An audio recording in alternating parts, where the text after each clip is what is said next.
as IEK will provide leadership that is required.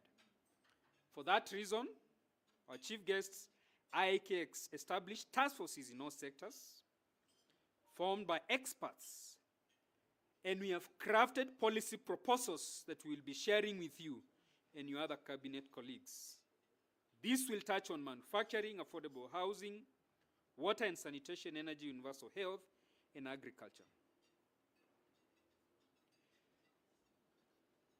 You may have the privilege to let His Excellency the President know on our behalf that we have thought through what we need in all these sectors, whether in agriculture, MSMEs, housing and settlement, health and digital, superhighway and creative economy, which you know there are pillars of the fifth administration.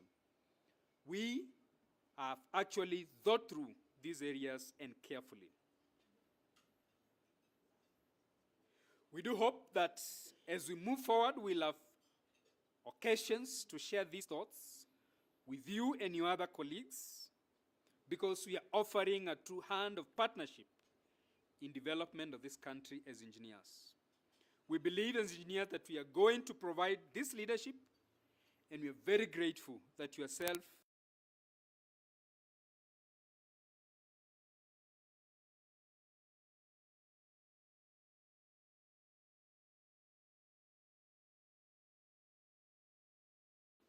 to succeed, we need to take care of welfare of engineers. More engineers need to be recruited in various state departments, in counties and sagas, but also where they are recruited, they need to be compensated fairly. As IEK, we are making a strong case for this to be a reality. Regretfully, we have seen other professions, their compensation has been improved over the period, but not for engineers. And for what reason? They enjoy non-practicing allowance, risk allowance, and others, but engineers do not. IEK is committed to see that this injustice is corrected, and is going to be a key focus as we move forward. Our chief guests, pending bills is a big problem that the government must help in resolving, because many firms, that is engineering firms, have sent their engineers home, and others have not paid for engineers for months.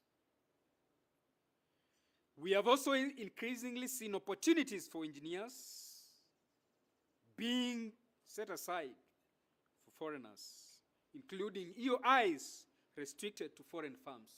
Bwana CS, the voice of engineers is that this needs to be addressed, and addressed seriously.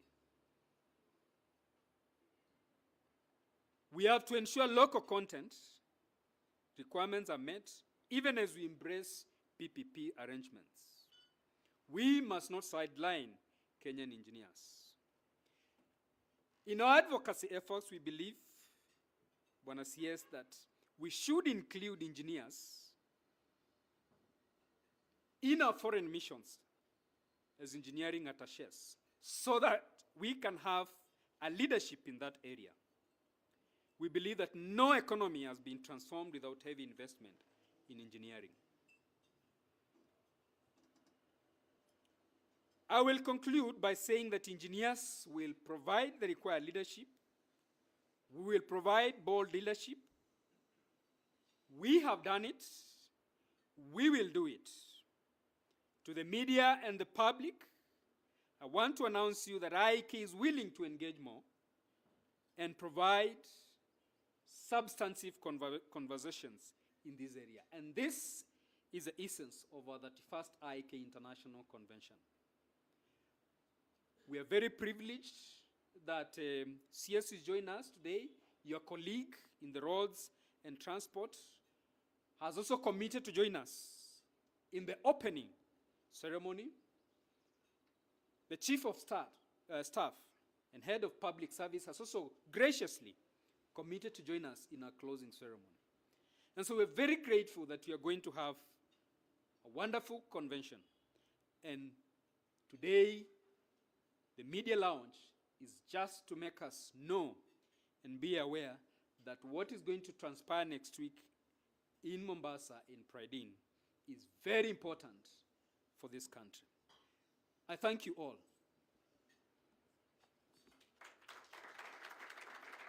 And now, our chief guest, it's my pleasure to invite you to come and make your address.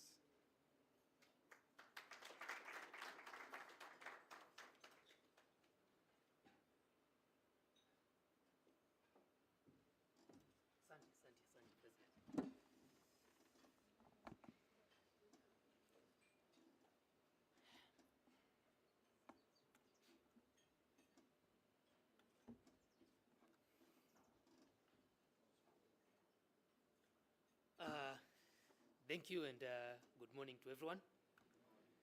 IEK President, Engineer Sharma, EBK Chair, very experienced Engineer Rastas Mongera, where we have EBK registrars, CEOs, ASEC Chairperson, she joined us, distinguished guests, sponsors, fellow engineers, good morning. I'm very grateful today to stand before you. This is home. And this is where I am very, very confident, because what I have seen, you have seen. The journey I have walked, most of you in this room, I've walked it. And we are tasked with the responsibility of turning the wheels of development in this country. And it is an honor to have this discussion. IEK paid a courtesy visit to the ministry like 1 month ago. And our discussions were based on how to advance the interests of the country, with engineers playing a vital role in doing this. It was an enlightening discussion. I call it a table of truth if you've come to the ministry, whereby we have candid conversations on both young and old experienced engineers, and how to bridge that gap, which in my opinion has been widening for a long time. The President, IEK, Engineer Sharma,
the manufacturing industries that fuel our industry, to the systems of innovation that drive industrialization.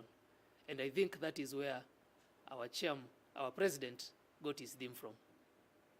In Kenya, engineers have worked tirelessly to deliver critical projects, as you all are aware about, on daily basis, and ensuring that we drive economic transformations. Innovation and technology development are the key drivers that will propel us forward. In today's fast-changing world, research and development are critical to keeping our nations competitive. We live in a very competitive world.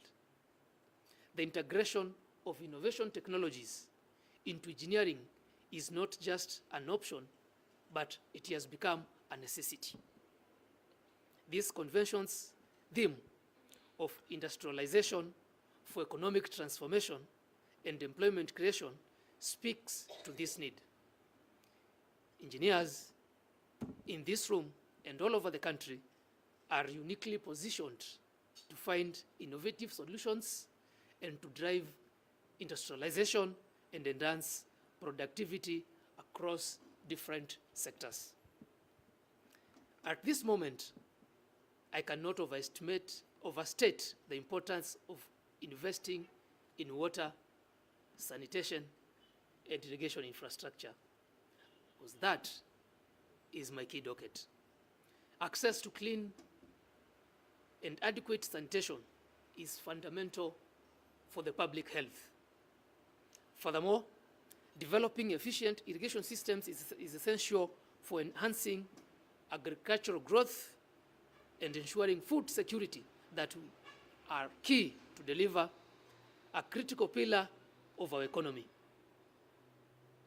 By investing in these systems, ladies and gentlemen, we strengthen our agricultural productivity and lay the groundwork for job creation, particularly in rural areas of Kenya. One of our key objectives as a government is to build capacity in all public projects, which is vital for industrialization efforts. We believe in immense potential of our local engineers, and it is essential that we prioritize their talent.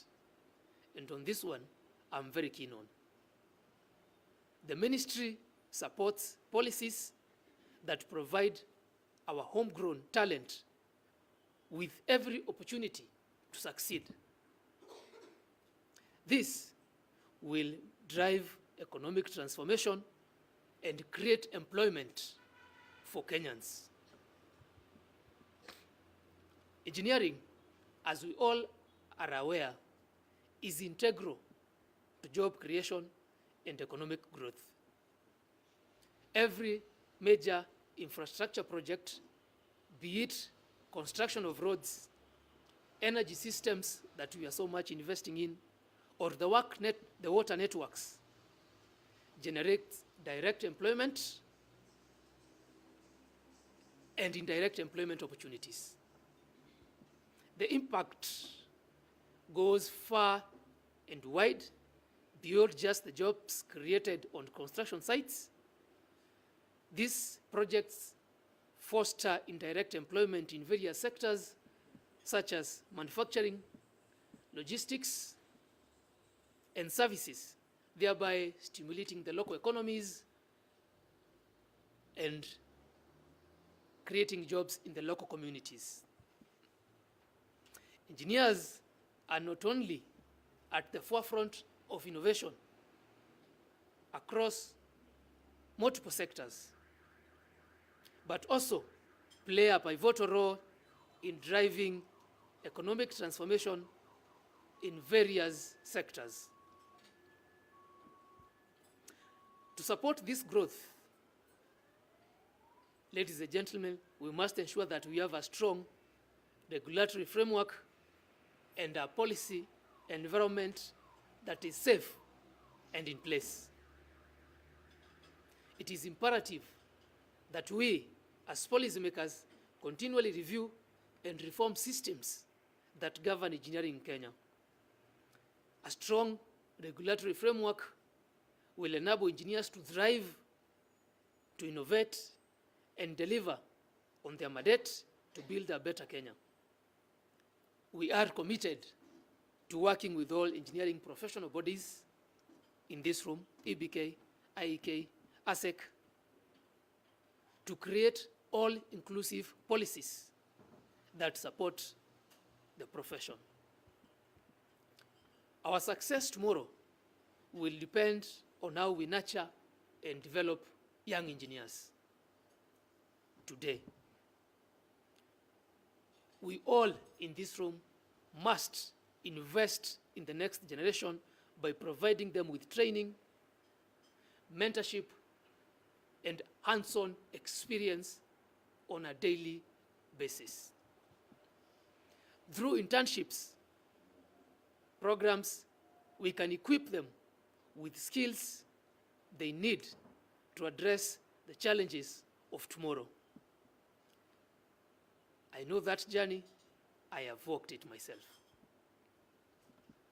I would also like to address the importance of gender equality and inclusivity in engineering. By just scanning this room, today we are balanced.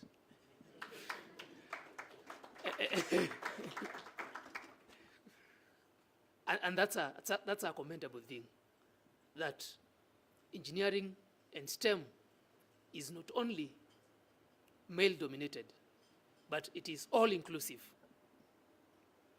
A diverse and inclusive workforce is not just a moral imperative. It is a business imperative in the modern world. By promoting gender equality, we bring more ideas, more creativity, and ultimately more innovation to the table, which is part of the theme of this year on industrialization. Collaboration and partnerships will be very key to achieving our shared goals. The government cannot do it alone. We need strong partnerships with all engineering bodies as well as the private sector players in this room. We are in the era of public-private partnerships that are proving to be efficient and an effective way to deliver large-scale infrastructure projects. That is the future, depending on our fiscal spaces as a country. Engineers and all stakeholders in the profession, I encourage us to start understanding these partnerships and take advantage on how to integrate into these partnerships. Finally, it is essential that our efforts align with Kenya's better agenda. Engineers are instrumental in driving this agenda by contributing to job creation and enhancing economic productivity. Through their experience in designing and implementing vital projects, engineers help to create the necessary foundation for industrialization and sustainable economic growth. Myself, I look forward to the insights and solutions that will emerge from the 31st IEK convention, and I am convinced when we come together, deliberate, discuss, and forge a way forward, and make recommendations from these conventions, that our industrialization agenda and economic growth will follow suit. Thank you all for being here today. And with that, I now officially launch that first convention and invite all of you to be partakers of this key convention. Asante sana. Another round of applause for the CS.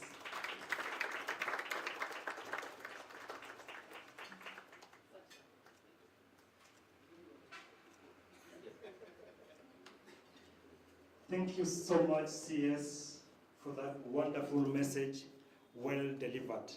We may be seated, please.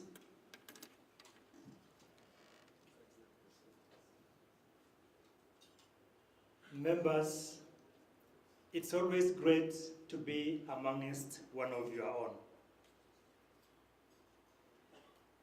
One would imagine that probably the president and the CS had a meeting before coming here, and they exchanged notes on what the president was going to say and how the CS was going to respond. But far from it, I can confirm to you that our president just arrived from Rwanda for the conference in Rwanda. He talked of visiting the place. And the points he has talked about, just some statistics. He talked of manufacturing 2030 and 20% GDP. I hope that rings a bell. Germany, Italy benchmarking. Net export, net import. And clearly, he was clear of which side Kenya needs to be in. And of course, the challenges. Taxation, policies, relocation of industries, foreign delegations, sector task forces,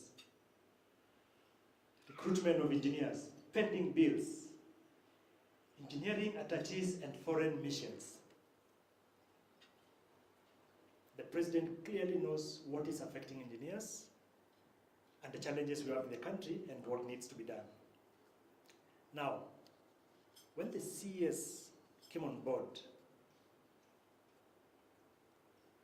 like, you know, an engineering student, I heard the CS utilize the word integration, integrate, almost 6 times. And all that points to teamwork. The nexus between experience, innovation, the young and the old. And I'm glad that this function has brought on board that kind of nexus. With experience of EBK, Kengen, Kura, and the other senior organizations, we see the innovations of the younger organizations, upcoming young entrepreneurs, as part of our sponsors. And we are glad as engineers that we are facilitating this to happen. Engineering, economic development is one and the same thing, and we heard that from the CS himself. Our theme is well aligned. It has been confirmed. This is just but a sneak preview of what to expect. And the CS himself will be there again with his whole team. And thank you, CS, for ensuring that the team from the ministry will be joining us for the convention. You are sure that it is not just for a few individuals, but it's for all of us. And this year's convention is going to do just that. Bring all of us, all the stakeholders that are relevant in this conversation to come together, share, exchange ideas, and build networks for further collaborations. Let's give another round of applause to the CS and the speakers who have spoken before us. Thank you so much. We are going to have a digital launch. I know the CS has officially opened this, but for the sake of the photography and, you know, keeping the memories alive, I want to invite the president to come along with the CS, the chair of EBK, the chair of ASEC who has just arrived, and Karibu Engineer. We also recognize the presence of the presidents of Institute of Surveyors of Kenya. So to do the media launch, President, please lead your team in this table to come here. And the digital team, I hope you are ready for the digital launch. Karibuni.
Launch.